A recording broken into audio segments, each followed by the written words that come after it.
Here I have ZTE Blade V50, and today I'm going to show you how to enable Do Not Disturb mode on this device.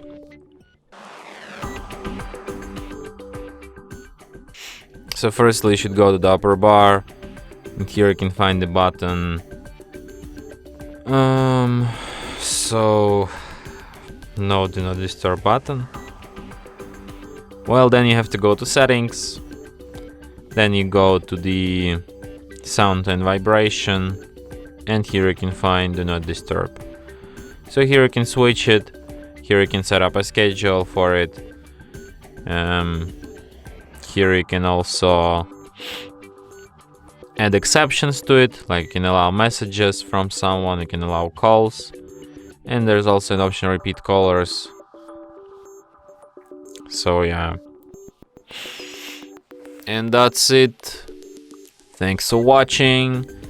If you find this tutorial useful, don't forget to hit that like button and subscribe to our channel.